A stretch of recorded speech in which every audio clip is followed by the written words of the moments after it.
Урматтуу кыргызстандыктар, сиздерге биринчи сессиянын жыйынтыгы боюнча кыскача маалымат берип кетсем. Ынтымак парламенттик фракциясы жалпы 43 жыйын өткөрүп, тийиштүү чечимдерди кабыл алды.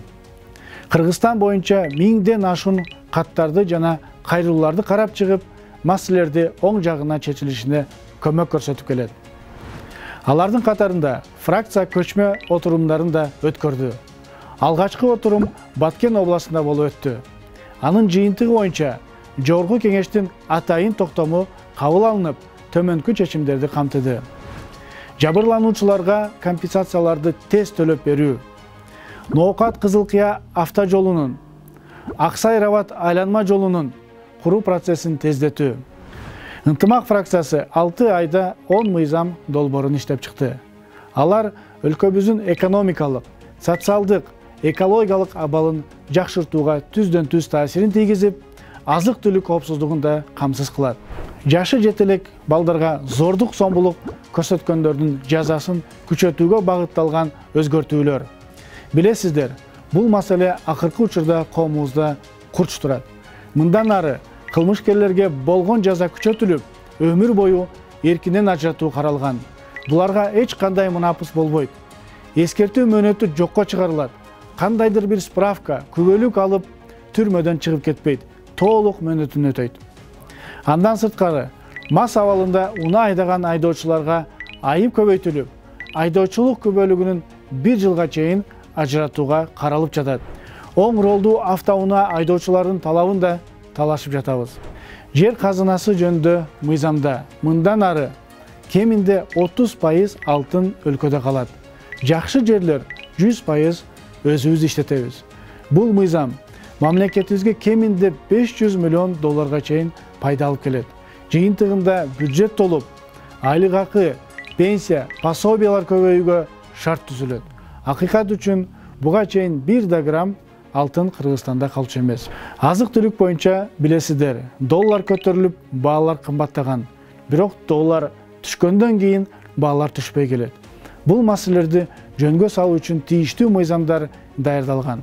Салык кодекси боюнча коомдук тамактануу жайлардын салыгын азайтып жатабыз. Жана ККМ маселеси кайра каралууда. Ошондой эле тышкы инвестицияларды тартуу мыйзамдарын жакшыртуу үстүндө иштеп жатабыз. Мыйзамдардан башка бир топ сунуштарды дагы демилгелеп жатабыз. Аларды жөн эле айтып койбой, артынан түшүп ишке ашыруудабыз. Айтсак, мектеп окуучулары үчүн коомдук транспорттун тарифин төмөндөтүү жана мектеп автобустарын пилоттук долбоорун киргизүү. Спорт жаатында республикалык спорт колледжине кошумча каражатын бөлүп берүү. Заманбап технологияларды колдонуу, алардын бири Элкарт улуттук төлөм системасын толук түрдө мобилдик телефондорго өткөрүү.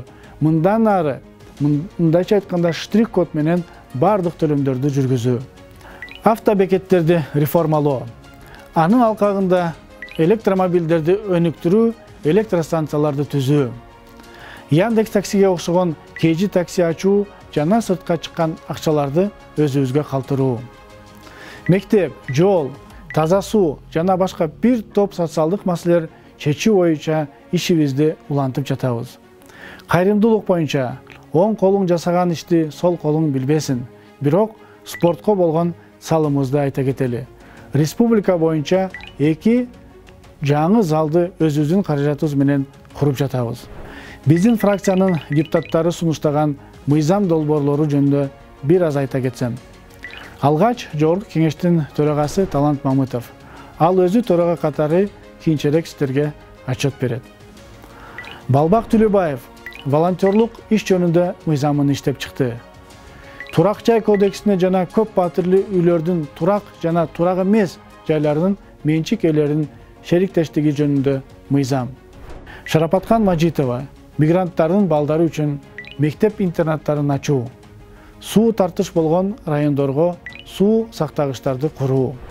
Бакыт Тентишев ысык атадагы Дмитриевка айылындагы балдар бакчаны керектүү буюмдар менен камсыз кылды. Жакишев атындагы мектепке спорт зал курууга өз каражатын жумшады. Лейла Лурова бирликтүү мектеп форма, мамлекеттик тилди сапаттуу окутуу, эне тилин жана маданиятын үйрөтүү боюнча сунуштарын берип жатат. Мурадил Сыдыков Нарын областынын Актала жана башка райондордун бир топ социалдык объектилерин реестрларга киргизип, кийинки жылдары курула турган болду. Аида Исатбек кызы окуу жылынын башталышын кайра 1-сентябрга кайтаруу маселесин көтөрүп, ал депутаттар тарабынан колдоо тапты. Анын демилгеси менен 3 мектеп жана 1 бала бакча курула турган болду. Чет Булак, Ленин, Кош Булак айылдарында таза суу маселеси чечүү боюнча сүйлөшүүлөрдү жүргүзүүдө. Түндүк түштүк альтернативдүү жолунун курулушу боюнча маселени жеке көзөмөлүндө. Эрлан Кокулов жарандардын укуктарын коргоп, коопсуздугун камсыз кылуу боюнча мыйзамдарды иштеп чыгуу аракетинде. Каржы пирамидаларын жок кылуу маселесин көтөрүп жатат. Урматтуу кыргызстандыктар, сиздерге ынтымак фракциясынын 6 айда кылган жумушу боюнча кыска маалымат бергенге аракет кылдык. Көңүл бурганыңыздарга чоң рахмат.